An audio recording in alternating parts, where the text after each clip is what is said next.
Por isso, cingindo o vosso entendimento, sede sóbrios e esperai inteiramente na graça que vos está sendo trazida na revelação de Jesus Cristo.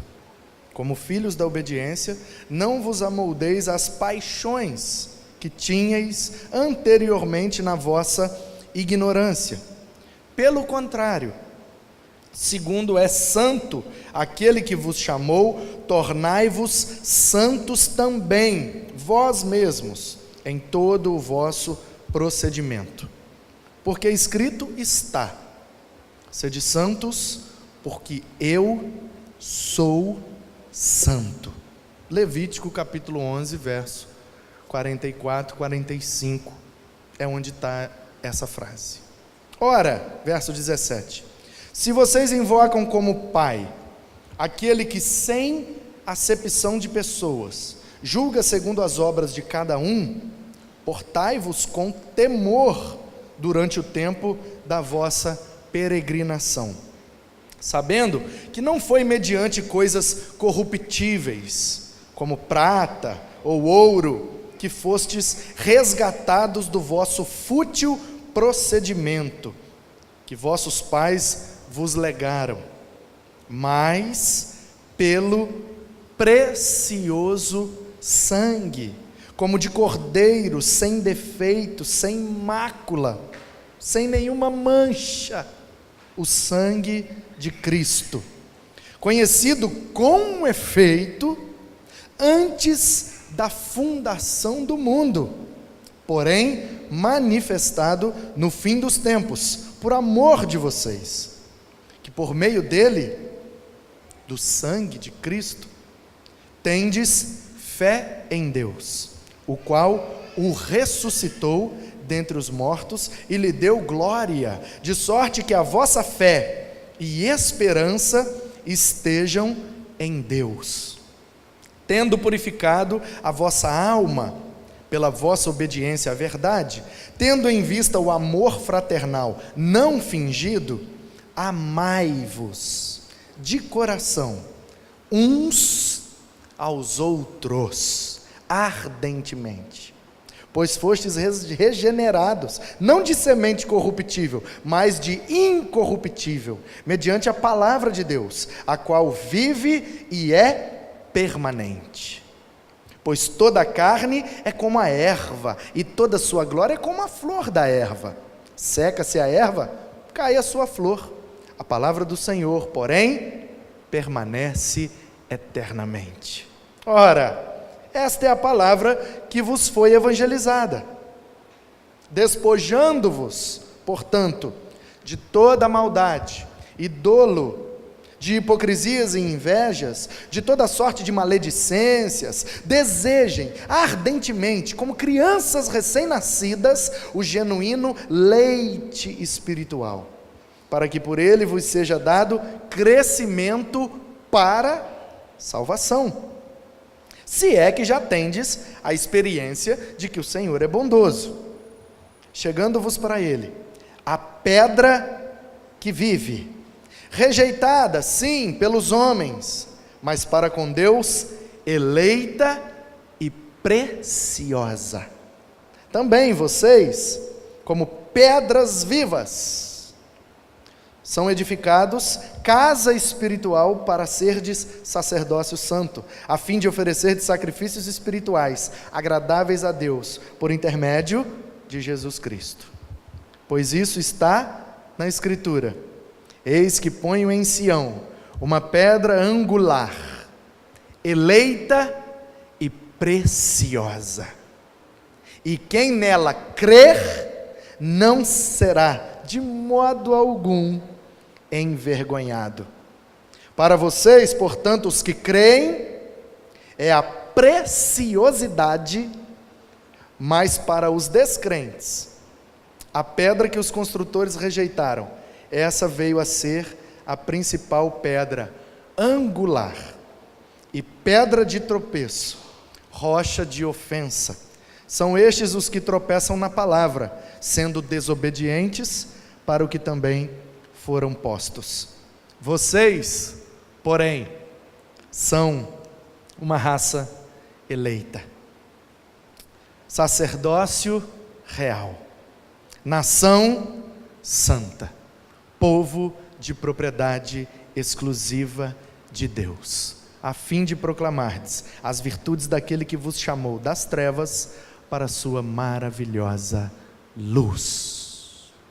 Amém. Não feche a sua Bíblia, por favor.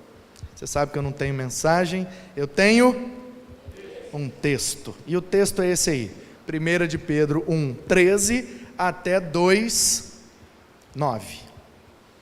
E nós vamos continuar vendo sobre o Evangelho precioso. E o que é que nós já vimos? Já vimos que o Evangelho é precioso porque ele torna a nossa vida preciosa. Já vimos que o Evangelho é precioso porque ele nos dá uma comunhão preciosa. Já vimos que o Evangelho é precioso porque ele nos dá motivos, razões e propósitos preciosos para estarmos aqui nessa noite.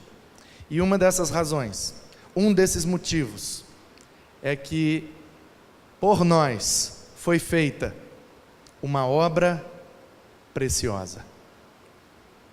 Uma obra preciosa. Lá no livro do Êxodo, capítulo 12, no verso 13, diz que o povo que estava lá no Egito foi visitado por o anjo da morte. O povo estava lá e já tinha rolado todas aquelas pragas, e o anjo da morte visitou aquele povo. E amanheceu o dia e morreram todos os primogênitos, os primeiros filhos, homem, de cada casa egípcia, amanheceram mortos. Mas lá no verso 13 do capítulo 12, diz que um cordeiro morreu, e o sangue desse cordeiro foi usado para passar no umbral das portas das casas do povo hebreu. No marco, aquela madeira que fica em volta da porta, umbrais eram chamados. E aí matou-se um cordeiro macho de 1 ano, perfeito. Ele não tinha mancha, ele não tinha doença, ele não tinha nenhum defeito. Ele era um cordeiro macho lindo, perfeito, sem nenhum defeito. Ele foi morto, foi sacrificado. O seu sangue foi usado para ser passado nas portas, nos umbrais. A sua carne foi assada, e eles fizeram um jantar, comendo da carne daquele cordeiro, celebrando assim a primeira Páscoa da história da humanidade.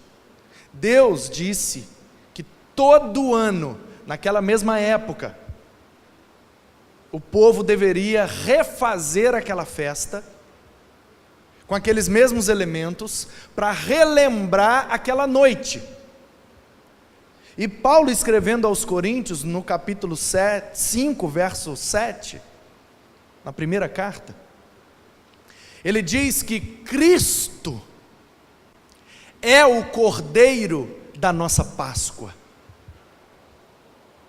Portanto, aquele cordeiro que foi morto lá no Egito, simbolizava, apontava para um outro cordeiro, que morreria para livrar pessoas da morte. Lá no Egito, e é muito provável que você conheça a história, ou porque você já leu, ou porque você já ouviu, ou porque você assistiu a Record. Mas lá na história do Egito,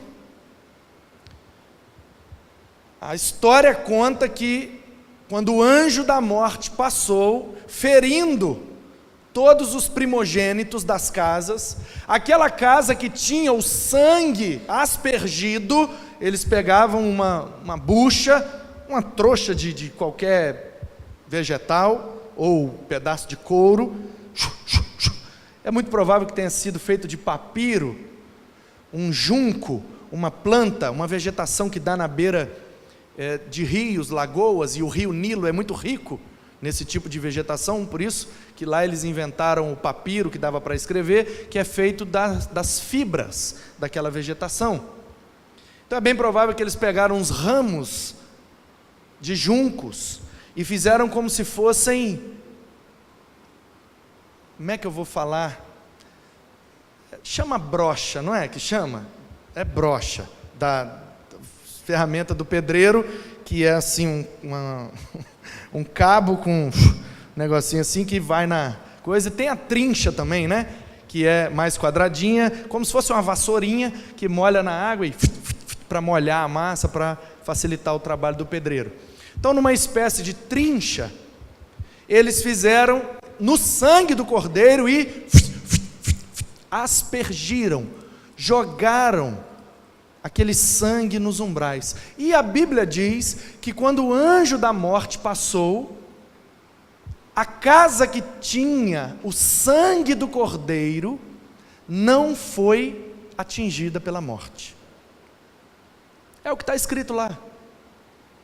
E Deus falou: todo ano agora, nessa mesma data, nessa mesma época do ano, vocês vão repetir essa festa, vai matar o cordeiro, vai assar e vai comer, e coloca ervas amargas e pães sem fermento, para lembrar da libertação que eu dei a vocês no Egito, para lembrar da passagem que eu fiz com vocês, porque Páscoa é a transliteração de uma palavra hebraica que é Pessar, que significa passagem. Pessar é uma passagem, e aí transliteraram, ficou Páscoa. Então Páscoa significa passagem. Não nada a ver com coelho, com chocolate, isso aí é coisa do capitalismo, e nós embarcamos, e o chocolate é gostoso, a gente come, glória a Deus. Mas sem perder a consciência de que Páscoa é isso. Páscoa é passagem. Páscoa é a passagem que o povo teve da escravidão para a liberdade. É a passagem daquele povo a pés enxutos pelo mar vermelho que se abriu pelo poder de Deus. É a passagem do povo escravizado no Egito para Canaã, a terra que Deus tinha dado àquele povo, cuja terra habitam até hoje. Então Páscoa é passagem. O apóstolo Paulo diz que Cristo é o cordeiro da nossa Páscoa. E João Batista, o primo de Jesus, estava no Rio Jordão, vestindo uma roupa com couro de camelo, comendo gafanhoto e bebendo mel. Morava lá, nas regiões de Qumran, à margem do Rio Jordão, como um profeta, pregava o reino de Deus, e chamava todo mundo de cobra, raça de víboras. Víbora é uma cobra peçonhenta, venenosa. Então ele olhava para aqueles religiosos da época e dizia: suas cobras, quem vos ensinou a fugir da ira de Deus? Arrependei-vos, pois é chegado o reino dos céus. Arrependei-vos e sejam batizados, para que sejais purificados da vossa vã maneira de viver. Enquanto esse homem, provavelmente barbudo, cabeludo, com essa roupa de pelo de camelo, comendo gafanhoto, bebendo mel, um cara completamente, entre aspas, anarquista, porque anarquista é aquele que não aceita liderança, porque A é negação e arquê no grego é líder, cabeça, princípio. Então o anarquista não aceita liderança. O João Batista não aceitava liderança humana, mas estava debaixo da liderança de Deus.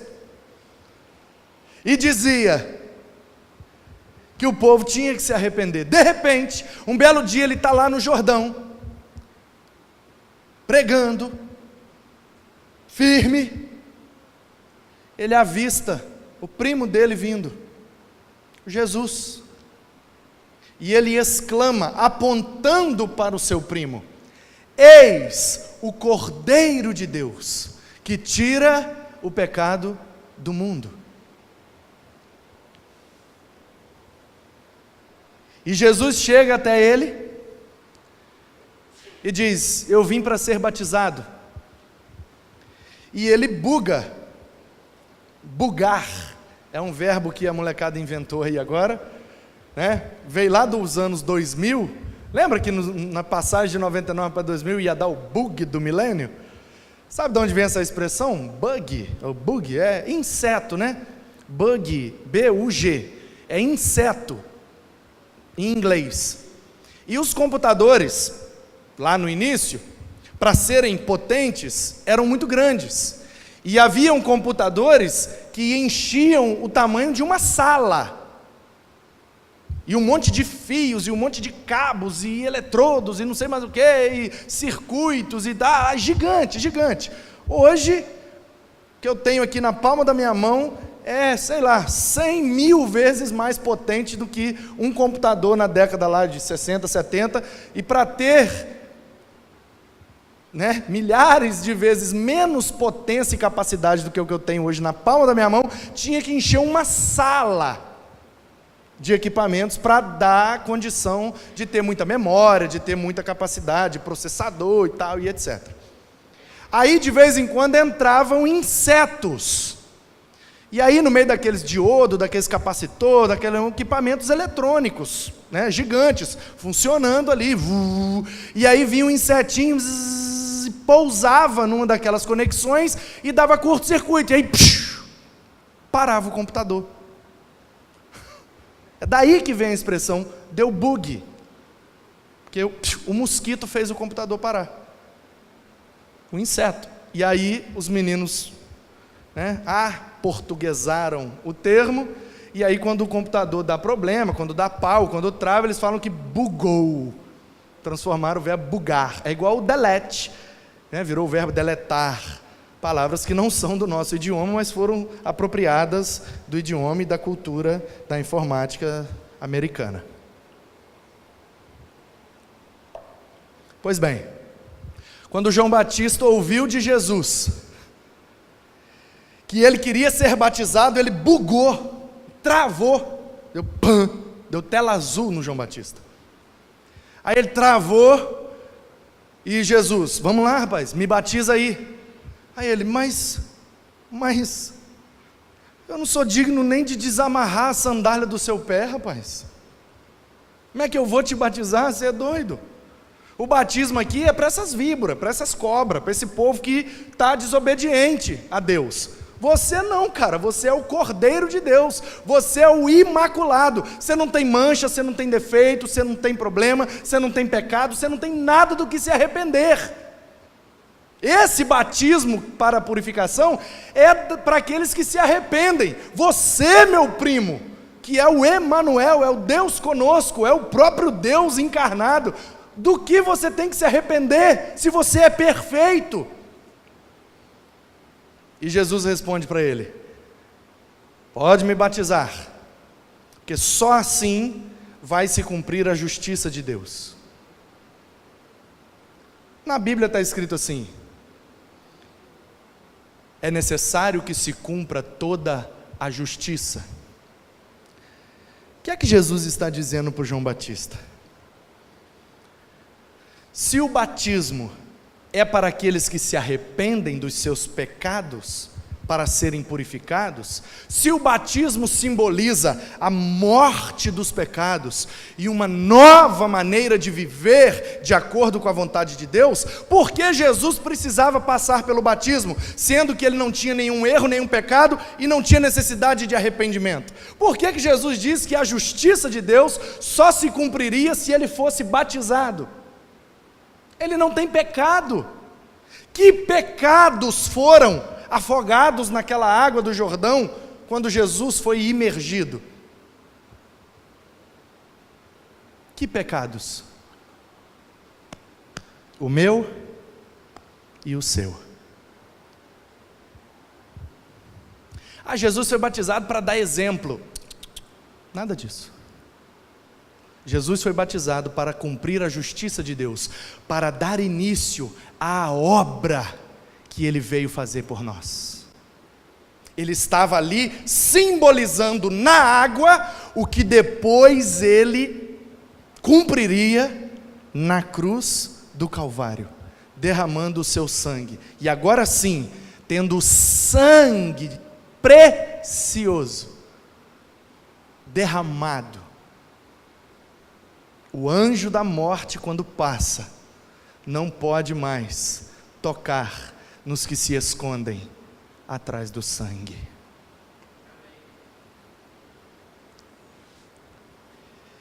Jesus fez uma obra preciosa. Em primeiro lugar, porque Ele derramou um sangue precioso. E isso está escrito no verso 19 do capítulo 1 que nós lemos. Mas pelo precioso sangue, como de cordeiro sem defeito, sem mácula, o sangue de Cristo. O que Pedro está dizendo para a igreja, e o que Deus está dizendo para nós aqui nessa hora, é que a nossa passagem, nós não estamos escravizados no Egito, mas muitos de nós vivemos espiritualmente escravizados em nossa vã maneira de viver, escravizados em nossa desobediência, escravizados em praticar atos desagradáveis a Deus. Nós não estamos presos fisicamente numa cadeia, mas muitos de nós estamos algemados em práticas de vida que não condizem com a preciosidade do sangue que foi derramado por nós. Uma obra preciosa, porque o sangue que foi derramado é precioso. Portanto, meu irmão, quando você estiver para tomar uma decisão, quando você estiver diante de uma encruzilhada na sua vida, não sei se eu vou para cá, se eu vou para lá, não sei se eu pego, se eu não pego, não sei se eu faço ou não faço, não sei se eu vou ou não vou, não sei, lembre-se que o sangue que foi derramado é precioso. Portanto, você não pode mais viver de maneira frívola, viver de maneira fútil, viver de maneira vã. Você não pode viver como se nada de valor tivesse sido dado por você. Você precisa valorizar esse sangue que foi derramado, porque ele é precioso. O único sangue capaz de perdoar pecados. Hoje, vivos no planeta Terra, tem cerca de 7 bilhões de pessoas, hoje, fora aqueles que já viveram nessa terra, desde o início da humanidade, lá na Mesopotâmia. Mas pastor, Mesopotâmia? Mas a Bíblia não diz que o homem foi criado lá no jardim, no Éden? Então, na Mesopotâmia. A antropologia, a história, dizem que foi na Mesopotâmia que acharam, né, o homem mais antigo. E a Bíblia diz o quê? A mesma coisa. Porque meso é no meio, e potes é água em grego. Então Mesopotâmia significa no meio das águas. A Bíblia diz que o jardim estava no Éden, e o Éden ficava entre 4 grandes rios, Tigre, Eufrates, Gion e Pison. O Éden é na Mesopotâmia.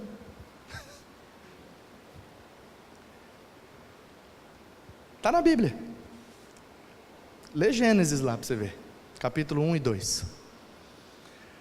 Então, queridos, o sangue que foi derramado por nós, como diz o verso 19, o sangue de um cordeiro sem defeito, sem mácula.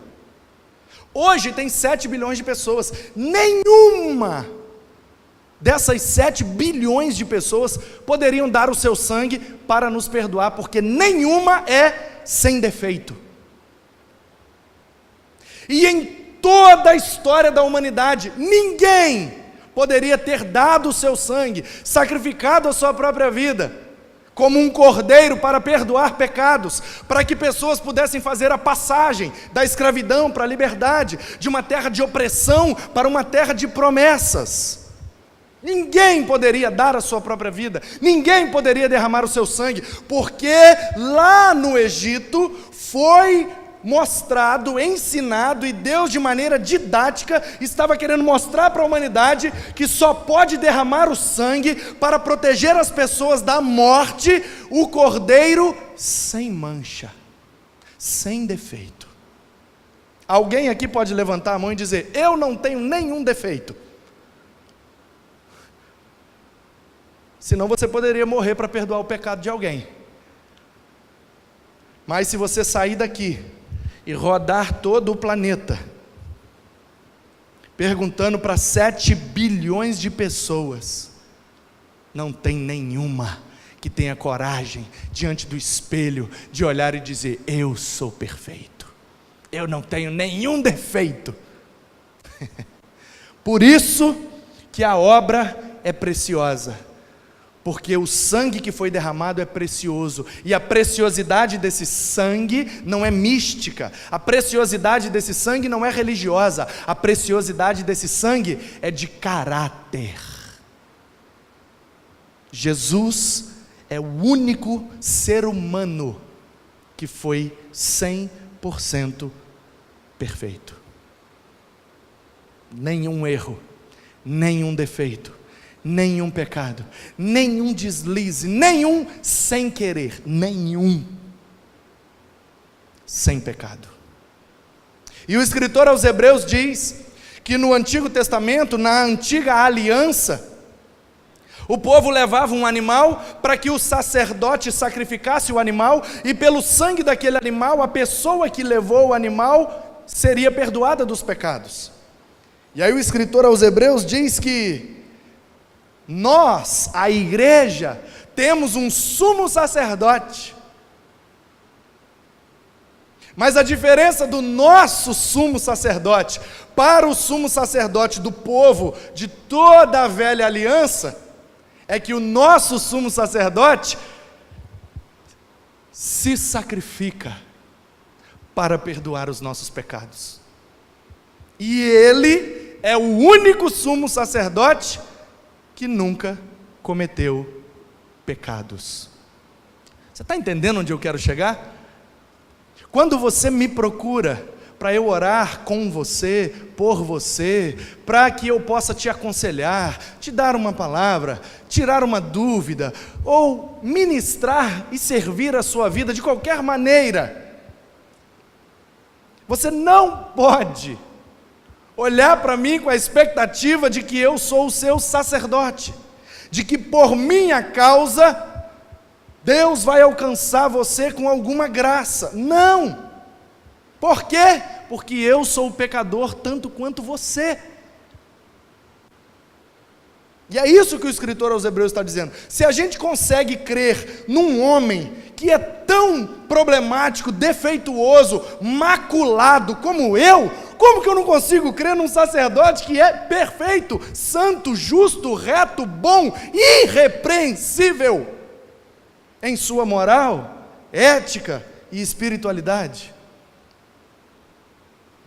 Um precioso sangue foi derramado, irmãos. O sangue de Cristo, o sangue do Cordeiro de Deus, para perdoar os nossos pecados. E o salário do pecado é a morte. Se o pecado está anulado, a morte não tem mais poder sobre as nossas vidas. É por isso que quando o anjo da morte passar por nós, e este corpo experimentar a morte, o anjo jamais tocará. Anjo aí no sentido metafórico. Mas quando a morte nos alcançar, esse corpo vai experimentar a morte, porque ele tem uma natureza pecaminosa e está fadado. Mas o que ninguém vê, aquilo que Deus colocou em mim, o meu espírito, minha alma, aquilo que de fato eu sou, será remido, redimido, será tomado das garras da morte pelo poder do sangue do Cordeiro. E a morte não mais nos segurará, consigo, porque o nosso Cordeiro não só se sacrificou, como também ressuscitou, matando a morte. A cédula da nossa dívida foi rasgada.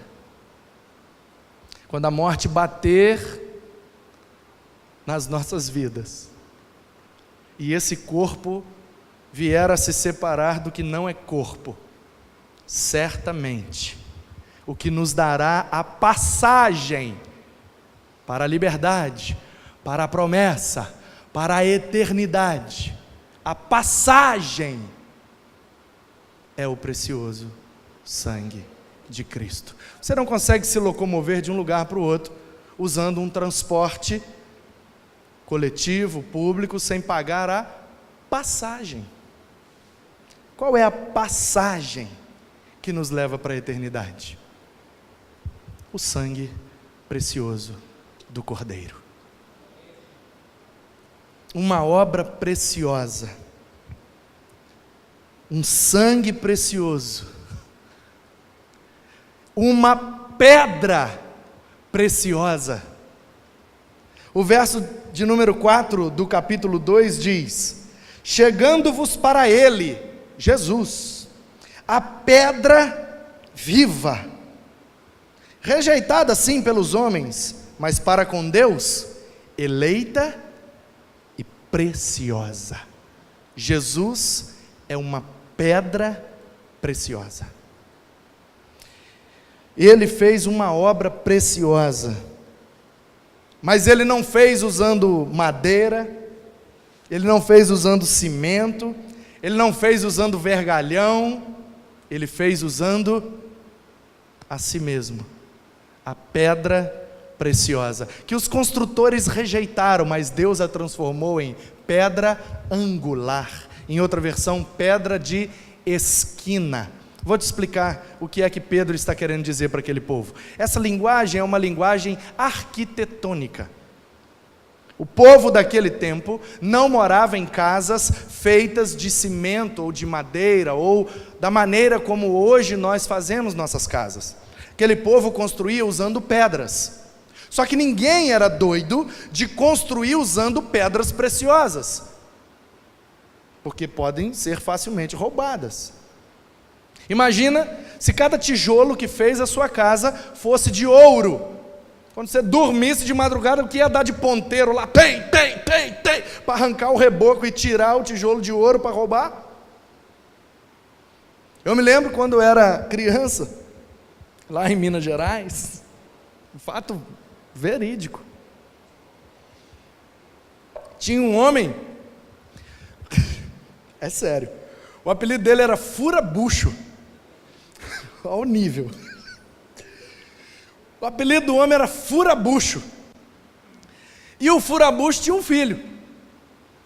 E o filho do Furabucho era bom de bolinha de gude. Lá a gente chamava de beleba. Tem lugar que chama de boleba, bolinha, gude. Cada lugar chama de um jeito. E a gente jogava muito. E o filho do Furabucho era bom.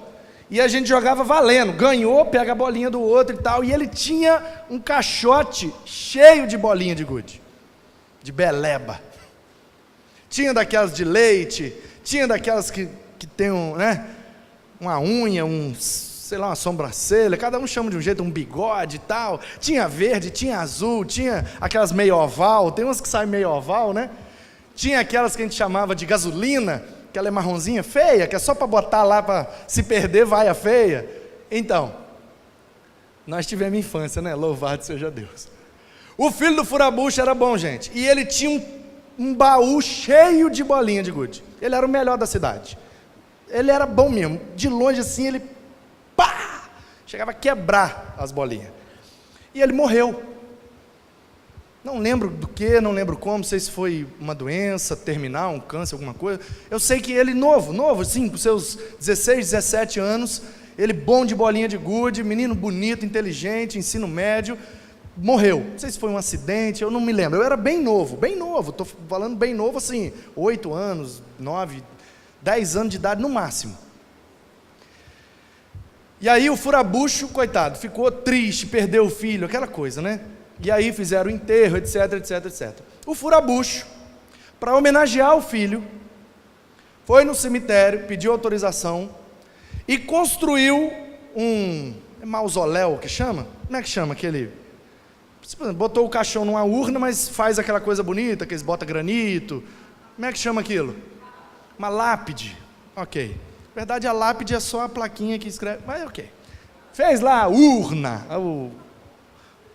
o bagulho lá que ficou tal. Vocês entenderam, né? Sabe o que o furabucho fez? Levou cimento, levou areia, levou água e levou o baú de bolinha de gude. Chegou no cemitério, fez a urna de cimento. Enquanto o cimento estava mole, ele foi pegando bolinha por bolinha e enfiando no cimento mole. E colocou todas as bolinhas para homenagear o filho. De maneira que a urna, o caixote, o mausoléu, a lápide, seja lá como é que chama aquilo, ficou, depois que secou, lotado de bolinha de gude em volta. O que aconteceu? Não durou uma semana.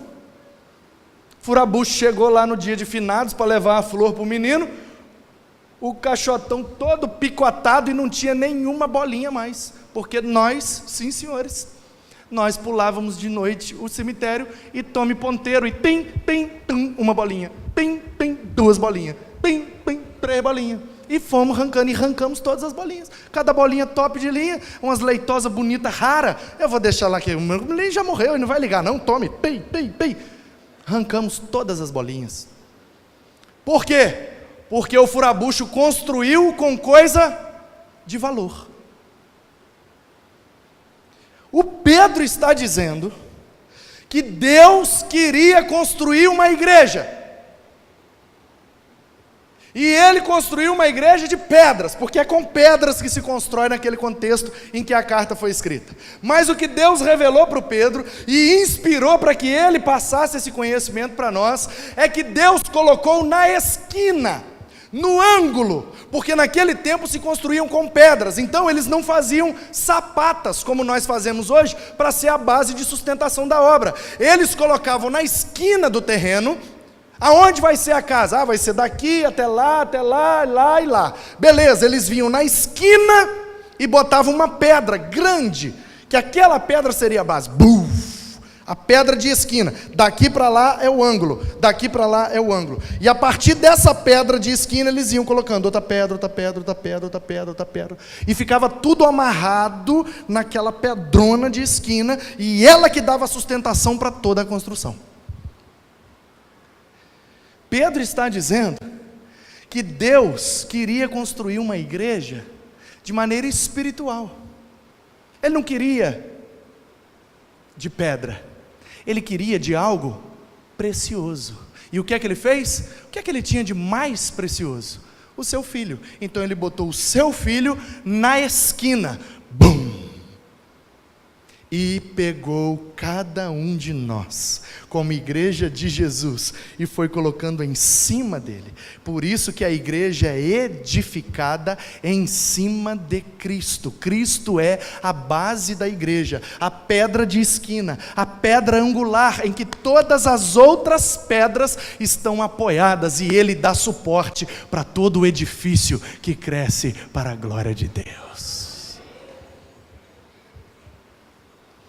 Uma obra preciosa, porque é feita de pedras preciosas. Jesus é a pedra preciosa. E eu acho engraçado, com todo respeito, engraçado, que tem gente que ainda discute sobre quem é a pedra. Se é o Pedro, sendo que o próprio Pedro está dizendo que a pedra é o Cristo.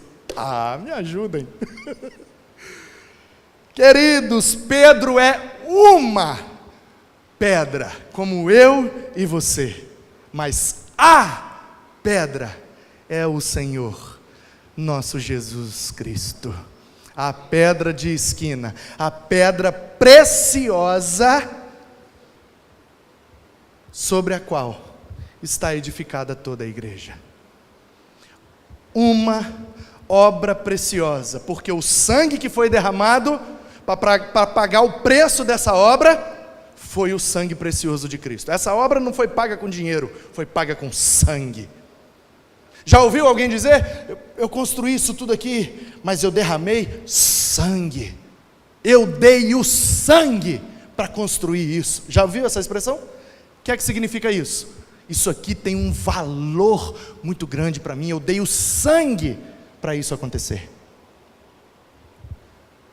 É exatamente isso que a Bíblia está dizendo. Essa obra é muito preciosa, porque não foi pago com ouro, nem com prata, nem com dinheiro, ou com qualquer coisa corruptível. Foi paga com a incorruptibilidade do sangue de Cristo. Uma obra preciosa porque o preço foi precioso.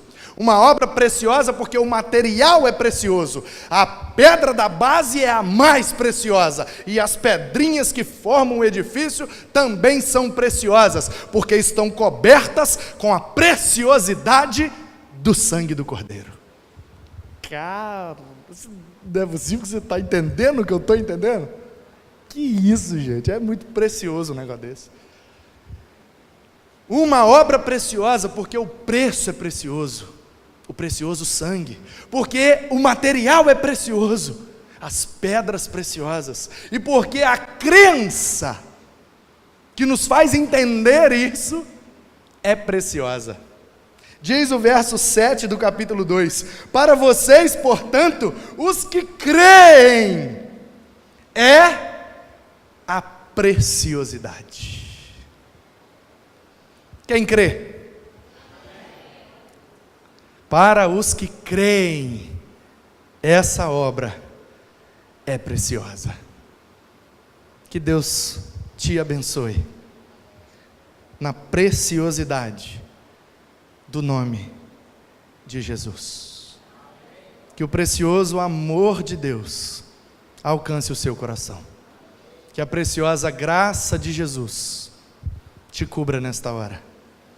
E que a preciosa comunhão e consolação do Espírito de Deus possa te convencer de que não há obra mais preciosa do que a obra de Cristo.